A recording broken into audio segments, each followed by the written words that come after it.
Je sais pas comment vous expliquer ça, mais le Canada, il méritait pas plus. Je sais que vous allez me dire qu'ils ont dominé tout le match, hein. Plus de possession, plus de tirs cadrés, plus d'expected goals. Mais dites-vous que la Bosnie, ils ont joué à 11 pendant tout le match et ils ont cadré un seul tir de moins que le Canada. D'ailleurs, les gars, à 23h30, on se retrouve sur l'application Violette où je vais live. On va revenir sur le match de la Corée, sur le match du Canada, sur le match des États-Unis et tous les jours, on sera en live pendant ce mondial. Donc venez rejoindre la team, le lien il est en bio. Bon, malheureusement, cet homme, il en est responsable. Et on a vu tout de suite la différence. Dès qu'Ali Ahmed, il est rentré, dès que Kyle Larin, il est rentré, derrière, ça fait but. Célébration, parlez pas avec moi, je suis trop une grosse resta, c'est moi qui sauve le Canada. Non, il a raison. Il a raison. Parce qu'au Canada, dans cette équipe de sprinters qui devrait s'inscrire aux Jeux Olympiques, il y a que lui qui est capable de faire un contrôle passe, un contrôle frappe, j'ai l'impression finalement. Non, pour faire des tout droits, il y a du monde. Pour courir vite, il y a du monde. Mais c'est pas la Coupe du Monde de 60 mètres. Les Américains, c'est des athlètes, je leur enlèverai jamais. Mais au football, faut jouer avec ses pieds. Pas juste les utiliser pour courir. Après, je vous mens pas, heureusement qu'il est là aujourd'hui, lui. Hein. Parce que s'il est pas là, s'il fait pas son sauvetage phénoménal sur la ligne, je pense que le Canada, ils vont chercher la win. Maintenant, voilà, faut pas être étonné que le Canada n'ait toujours pas remporté un seul match au mondial. Je l'ai toujours dit, je l'ai toujours pensé et je le répète, le Canada est une équipe d'athlètes. C'est une équipe américaine. Ils jouent au soccer. Nous, on joue au football. J'ai regardé les 3 premiers matchs de la Coupe du Monde et on va pas se mentir, ce Canada-Bosnie, c'est le pire des 3 matchs. C'était vraiment une vraie purge. Heureusement que c'était le match de 21h. Ça aurait été le match de 3h, 4h du matin. Je peux vous garantir que devant ce match-là, je me serais endormi directement. Notre Olympien, Derek Cornelius, a joué tout le match. Et oui, après la Coupe du Monde, ce joueur revient à Marseille. Le club où il a été prêté ne lève pas l'option d'achat. Ce soir, il a fait son match, mais je peux vous garantir qu'il n'a toujours pas le niveau pour jouer à l'Olympique de Marseille. Il y avait également notre ancien Olympien sur le terrain, Ismaël Koné, que j'ai trouvé très discret. Du côté de la Bosnie, il y avait notre ancien Olympien, Kolasinac, et franchement, il a fait son match. Il a fait surtout un super sauvetage sur la ligne. Et il y avait également un autre ancien Olympien. Bon, lui, il n'est pas resté longtemps à l'Olympique de Marseille, c'est Amar Djedic. Je trouve que ce soir, en vrai, dans la percussion, il fait la différence et tout. Mais défensivement, je trouve que ça reste léger. Bon bah, on s'est bien fait chier. C'est fini entre le Canada et la Bosnie. Il y a eu un partout. Le Canada remporte le premier point de son histoire en Coupe du Monde. Et franchement, il y avait plein de choses qui n'allaient pas dans ce match. Évidemment, déjà, le stade, c'est pas un stade pour un match d'ouverture de Coupe du Monde. Je suis désolé. Et au-delà même du stade, il y avait absolument aucune ambiance. Bref, ça ne ressemblait pas du tout à un match de Coupe du Monde. Sinon, pour le match, j'ai été assez déçu, surtout de la Bosnie. Je pensais qu'ils allaient dominer cette rencontre. Et en fait, pas du tout. Ils ont marqué contre le cours du jeu en tout début de match. Et puis après, ils ont plus rien proposé. Et ça aurait pu marcher parce qu'en face, le Canada, bah c'est mauvais, c'est même extrêmement mauvais. Techniquement, c'est extrêmement faible. À chaque dégagement, ça sentait la panique. À chaque pas, ça sentait la panique. Ça tentait quelques gestes techniques, mais à chaque fois, ça ne marchait pas. Il y a évidemment quelques fulgurances, hein, les deux ailiers, Buchanan et Millar. Bon bah les mecs qui sont vifs, ils sont rapides, mais il y a absolument que ça, il y a aucune intelligence de jeu. Et j'ai été aussi extrêmement déçu du match de Jonathan David qui manque l'immanquable en début de match qui aurait pu totalement changer la rencontre. Heureusement, à la 75e minute pour le Canada, il y a eu l'entrée de Larin qui a fait en quelques minutes ce que David n'a pas fait en 80 minutes et a réussi à égaliser d'un superbe but. D'ailleurs, je pense que c'est pour l'instant le plus beau but de la compétition avec le but du Sud-Coréen là qui arrive à lober le gardien. Et petite note pour Kolasinac qui est pour moi peut-être l'homme du match, le défenseur bosnien qui a de bons restes et qui arrive à arrêter cette superbe frappe, ça vaut clairement un but. Bref, si vous avez raté ce match, je vous rassure, vous avez absolument rien raté. À part un super retour de Kolasinac, il s'est absolument rien passé. C'est une folie comment il est devenu trop nul au football. Et certains supporters du PSG, c'est l'heure de votre procès. Parce que quand il partait libre de Lille, Jonathan David, vous vouliez le prendre gratuitement et Tej Gonzalo Ramos. J'espère que vous voyez aujourd'hui comment il est devenu nul. Parce que si aujourd'hui le Canada ne gagne pas son match d'ouverture, c'est en grande partie à cause de lui. Il a loupé que des tapines, techniquement c'était catastrophique. T'es le numéro 9 de ton équipe, t'es le franchise player du Canada, t'as le numéro 10 derrière le dos et tu ponds une bouse pareille, c'est trop grave. Mais en même temps j'ai envie de vous dire, il est dans la continuité de sa saison calamiteuse avec la Juventus. Il a le même niveau qu'en club en fait. Maintenant la question que je me pose c'est, il est où le Jonathan David de Lille ? Le Jonathan David qui enchaînait les saisons où il envoyait une vingtaine de buts.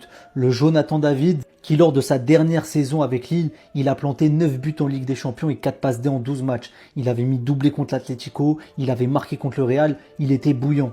Alors oui, il marquait beaucoup sur penalty, mais il fallait les mettre quand même. Et il mettait sa vingtaine de buts par saison. Mais en même temps, fallait s'y attendre les gars. Aucun club ne s'est positionné réellement sur Jonathan David quand il jouait à Lille malgré les grosses saisons qu'il faisait. Ça a attendu qu'il parte librement et c'est la Juve qui l'a pris, c'est même pas un gros club européen. Parce que oui, je considère plus la Juve comme un gros club européen depuis 4-5 ans maintenant. Égalité pour ce match entre le Canada et la Bosnie-Herzégovine dans un stade à moitié vide. Franchement, les Canadiens, ils en ont rien à branler du foot. C'est quand même une folie dans un match qui était vraiment intéressant où t'as vu la Bosnie quand même un peu plus défendre que le Canada avec un gros Kolasinac qui a envoyé une intervention sur la barre magnifique. Le Canada, ils ont vraiment manqué de justesse parce qu'ils ont plein d'occasions, que ce soit Joe David, que ce soit Olia, Boucher, bref, l'attaquant de Villarreal. Il y a quand même eu beaucoup de situations pour les deux équipes, mais c'est la Bosnie qui a marqué en premier avec une tête incroyable, avec une action très bien jouée sur corner. La Bosnie, c'était quand même une équipe qui était intéressante pour moi, qui pouvait mettre à mal plusieurs équipes dans ce groupe-là. Une nouvelle Canada qui se casse les dents directement, qui à la 80e minute a quand même marqué le but qui leur sauve de la catastrophe pour une défaite. Ce premier match, buteur Kyle Larin qui rentre, qui envoie une frappe extraordinaire sur un bon service de Promise Davis. C'était quand même deux joueurs qui entraient et deux joueurs qui ont fait beaucoup de bien avec ce but. Est-ce que c'est deux joueurs qui pourront avoir leur place de titulaire à la place notamment de Joe David qui a raté beaucoup de choses et qui a franchement été assez apathique et qui m'a pas pleinement convaincu du tout, ni même Oluwaseyi, côté Canada, je pense qu'il peut aussi sortir du rose. Mais c'est clair que ce match il était assez intéressant parce qu'on a vu le Canada avoir quand même quelques situations. La Bosnie, on le sait, un style de jeu qui est assez rugueux. Est-ce que ça passera pour essayer d'accrocher un résultat contre la Suisse, essayer d'être deuxième, troisième, je pense. Et franchement, avec ce score-là, cette égalité-là, statistiquement, la Bosnie peut viser cette deuxième place parce que le Canada, c'est quand même assez limité. C'est quand même, on a quand même pas vu un match extraordinaire. La vérité, on va pas se mentir, ça n'a pas été le meilleur match de la Coupe du Monde pour l'instant. Je pense vraiment que la Suisse va survoler ce groupe-là, va se régaler aussi bien mentalement que techniquement dans ce groupe B. Avec ce match, rien n'est joué pour la Bosnie qui peut vraiment gratter cette place de deuxième. Moi, j'appelle ça des miraculés. Face à un Canada qui joue à domicile, qui attaque comme ils ont attaqué, parce qu'ils ont attaqué pendant 90 minutes, t'en sortir avec le point du match nul en marquant le premier but contre le cours du jeu. Non, franchement, moi, j'applaudis la Bosnie. Honnêtement, j'applaudis la Bosnie, les gars. Alors ouais, on est d'accord, le Canada manque d'efficacité, mais franchement, au vu du nombre d'offensifs qu'ils ont fait, la Bosnie arracher le match nul. Franchement, juste bravo, en fait. La défense de la Bosnie, les gars, c'est du très solide. C'est vraiment solide, mais à mort, quoi. Et cette solidité, elle est représentée par ce mec, Kolasinac. Mais le match de fou qui nous a pondu défensivement, mais j'en parlerai dans mon livre. Incroyable ce joueur. Et je vous parle de Kolasinac, mais toute l'équipe de la Bosnie, ils ont joué leur jeu. Ils ont piégé le Canada et ils ont réussi. Ils ont remporté leurs points. Ils ont pris leurs points du match nul. Et franchement, bravo à eux, tout simplement. Moi, j'applaudis plus la Bosnie que le Canada ce soir. En tout cas, même si ça se solde par un match nul, moi franchement j'ai trouvé que c'était un très bon match, même si évidemment le Canada a plus dominé, mais au final la Bosnie a remporté son point avec leur jeu et ils ont piégé le Canada, bravo à eux. Le Canada arrache le match nul face à la Bosnie en fait. Voilà, c'est un match qui était intéressant, faut dire les termes. Par rapport à hier, je trouve, ce match il était plaisant parce qu'il y avait du rythme, même si encore une fois je sais que dans le jeu il faut s'améliorer, mais là dans l'engagement c'était incroyable en fait, donc voilà. Le Kitsch qui a ouvert le score pour la Bosnie et les Canadiens, ils ont tout donné. Ils ont égalisé par l'intermédiaire de Larin en fait. Donc voilà, il faut noter aussi que Kolasinac a fait un sauvetage en fait sur la ligne quasiment. Donc voilà. Et en plus de ça, la Bosnie aussi, ils avaient l'occasion par Merim ou Memim, je sais plus. Il pouvait marquer le face-à-face. Là, je sais pas ce qu'il a fait. Donc voilà, c'est un match qui est intéressant comme je disais. Après, c'est un peu normal à domicile. Le premier match de la Coupe du Monde. Ils étaient nerveux parce qu'il y a la pression de gagner. C'est ça. Mais c'était un très bon match. Et le match nul sur l'ensemble du match, c'est peut-être mérité. Après, le Canada, ils ont plus poussé un deuxième. Et bravo. Restez branchés. Alphonso Davies n'est même pas rentré. Donc voilà. Et David aussi, il aurait pu marquer. Mais c'est le football. Très mauvaise opération du Canada dans ce groupe B avec ce match nul à domicile face à la Bosnie. Que oui, dans leur groupe, ils ont la Suisse et le Qatar. Ils sont à domicile, ils doivent faire mieux qu'un match nul. Pourtant, ils ont plus ou moins dominé, même si c'était très serré. Et je ne pensais pas, je pensais que le Canada avait une longueur d'avance sur la Bosnie. Au final, cette équipe de Bosnie a montré qu'elle était très résistante et que il va pas falloir la sous-estimer dans ce groupe B. Qui va être qualifié entre le Canada, la Bosnie, la Suisse et le Qatar? Parce que ces quatre équipes sont plus ou moins au même niveau. Si pour moi la Suisse a un petit peu d'avance sur les trois autres et le Qatar un peu plus de recul. Parce que c'est la Bosnie qui va ouvrir le score. Un corner et c'est dévié par Lukic qui à ce moment-là surprend tout le monde et le Canada est mené 1-0. Le buteur Kyle Larin va égaliser le buteur de Southampton. Il va sauver les Canadiens de la défaite à domicile et ça aurait été un très gros coup dur pour eux. Heureusement, Canada s'en serait comme match nul, il prend un point Mais attention, parce que ça part très mal pour eux.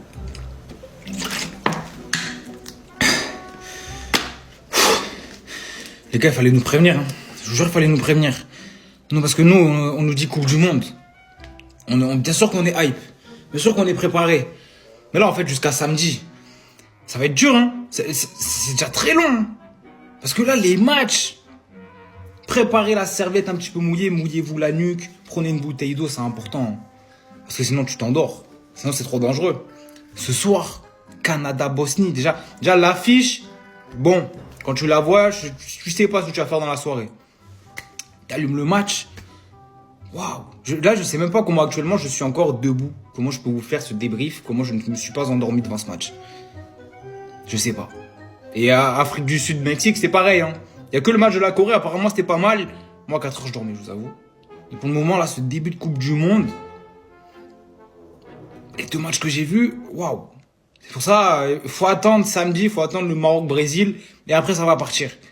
Mais de toute façon, on savait que voilà, hein, Coupe du Monde avec 48 équipes, ça fait plus de matchs, ok, c'est cool. Mais du coup, ça donne des matchs comme ça où c'est dur. C'est très dur. Donc vraiment, quand vous regardez les matchs, surtout ce genre d'affiches, serviette, mouillée, vous mouillez la nuque, c'est important. Petite bouteille d'eau. Et voilà. Faites attention à vous. Et si jamais vous sentez que vous commencez à vous endormir, au pire, allez dormir. Je pense que vous ratez rien. Je m'en fous, je fais même pas de débrief du match. Jonathan David, t'es nul. T'es nul à chier. Depuis que t'as rejoint la Juventus, t'es nul à chier. Juste regardez, s'il vous plaît. Juste regardez. Le Canada n'a jamais gagné un match en Coupe du Monde. Et regardez lui ce qu'il rate. Regardez ce qu'il rate. J'ai juré, même Cocotte, elle l'aurait mis. Même Cocotte, elle l'aurait mis. En fait, le vrai David au Canada, c'est pas Jonathan David, c'est Promise David, celui qui joue à Union Saint-Gilloise. Il est rentré en jeu direct, passe décisive pour Larine. Et Larine, quel but! Quel but! Quel but! Contrôle, il s'est retourné, reprise, incroyable. Maintenant, je vais parler aussi des hommes. Des hommes, oui, je vais les appeler les hommes. Kolasinac, Maremovic. C'est quoi ces défenseurs de malade? Kolasinac, il a 40 ans, il est toujours boosté. Regardez juste ses bras, les gars. Regardez juste ses bras. Bref, pour moi, les gars, c'était un très bon match. Pour moi, certes, c'est un match nul, mais c'était un très bon match niveau intensité. C'est vrai que la Bosnie, ils sont beaucoup défendus, mais le Canada, franchement, ça a été un bon match. On n'est pas passé loin du braquage. Non, la Bosnie est passée à ça du braquage, les gars. Match nul, un partout entre la Bosnie et le Canada dans ce premier match du groupe B. Lukic avait ouvert le score sur corner et Kyle Larin d'une magnifique reprise égalise pour le Canada à 10 minutes de la fin. Mais le Canada a tellement poussé, c'est dommage parce que franchement le Canada doit tellement gagner ce match. Surtout à cause d'un Jonathan David qui a énormément raté devant la cage. Au Loiseilly, c'était la même chose. Mis à part ça, les deux dans le jeu, c'était vraiment plutôt pas mal. En plus, c'est dommage. Le Canada peut vraiment avoir beaucoup de regrets dans ce match parce que le Canada a eu tellement d'occasions, ils ont eu facilement une dizaine de corners et même en vrai quand on regarde les actions, le gardien de la Bosnie il a vraiment pas fait de gros arrêts qui les a empêchés, c'est surtout les défenseurs, je pense surtout à Kolasinac qui a fait un match de fou défensivement et surtout qui a fait un sauvetage sur la ligne à un moment, il était extraordinaire, ensuite il y avait un autre joueur, je sais plus c'est qui mais il avait fait un petit sauvetage sur la ligne aussi. Tout reste ouvert pour ces deux équipes dans le groupe B avant le match de demain entre le Qatar et la Suisse. Ok, c'est bien, le Canada, ils prennent le premier point de leur histoire dans un match divertissant entre la Bosnie et le Canada. En vrai, moi, j'ai bien aimé le match. Il y avait des actions, il y a eu des sauvetages sur la ligne, des belles actions défensives, des belles actions offensives. Franchement, c'était pas un match de niveau incroyable, mais c'était un bon match. Mais moi, les gars, ce que j'ai retenu, c'est que à chaque pause d'hydratation, ils vont nous mettre des pubs, en fait. Ils vont nous en mettre toute la Coupe du Monde. Et vous savez ce que ça veut dire. Là, les annonceurs, les gars, ils sont en train de réfléchir. Ils se disent quoi? Ok, les gens, ils changent pas de chaîne pendant la pause d'hydratation. Même si on met une petite pub, ils vont pas changer de chaîne. Du coup, là, ce moment-là, les gars, ils vont le vendre à un prix de zinzin. Cette pub-là va coûter extrêmement cher. Et donc, la télévision va vouloir faire de l'argent. Et donc, ça ne m'étonnerait pas qu'on puisse voir des pubs dans les pauses d'hydratation, même en championnat. Quand les championnats ils sont en mois de mai, quand ils sont au mois de juin, quand ils sont au mois d'août, souvent il y a des pauses d'hydratation. Est-ce qu'on va pas les voir aussi arriver dans les championnats en Liga, etc. Parce que moi je vous le dis là les gars, on n'est pas loin d'avoir des pubs pendant le match. C'est-à-dire que toi tu regardes ton match, le match il devient un petit peu plus petit et sur tout le contour tu auras des publicités pour des fast-food, pour des choses comme ça, parce qu'ils vont poser un billet colossal. Et je vous le dis les gars, si ça devient comme ça, honnêtement... Faut arrêter. Prends exemple Jonathan David, c'est comme ça qu'on fait. Les rentrées aujourd'hui côté Canada, ils ont totalement changé le match. Ils auraient même pu renverser le score. Larin, rentré à la 76e minute de jeu, qui même pas 2 minutes plus tard va mettre pour le moment, sans aucun doute, le plus beau but du tournoi. Il est servi entrée de surface, contrôle orienté, du genou derrière, première intention, il a remis une frappe, contrée, elle finit petit filet. Et franchement, les Canadiens, ils peuvent s'en vouloir aujourd'hui, parce qu'il y avait facilement la place d'en mettre 3-4 de gagner tranquillement ce match. Parce que déjà, la prestation en première mi-temps, elle est pas bonne. Et malgré ça, ils ont réussi à se procurer des occasions plus que franches. Mais ils ont été maladroits devant le but, à l'image de Jonathan David. Comme je l'ai dit, première situation ici où il va rater son contrôle. Ok, il n'était pas évident. Mais celle-là, seul au point de pénalty face au gardien, il aurait dû la mettre. Il frappe sans conviction au lieu d'allumer les cages. Surtout que ce but-là aurait pu permettre au Canada de mener et ça aurait totalement changé le match. Et même un peu plus tard, ils ont eu l'occasion de revenir au score à la 30e minute. Mais encore une fois, c'est super mal joué. Au lieu de servir Jonathan David seul au point de pénalty, il va décider de prendre sa chance. Sauf que le tir est totalement manqué. Après, on va pas enlever non plus la grosse prestation défensive de la Bosnie, à l'image du sauvetage ici sur sa ligne de Kolasinac. Franchement, une frappe que tout le monde voyait dedans. Il arrive bout du pied à l'envoyer sur la barre. Elle ressort derrière. Et franchement, ils ont joué avec leur trip aujourd'hui, la Bosnie. Parce que oui, c'est le football proposé. Il était loin d'être divertissant. Mais franchement, ils sont venus comme des guerriers avec leurs armes. Et ils ont failli vraiment tromper le Canada. Et déjà qu'ils prennent un point, c'est vraiment pas mal.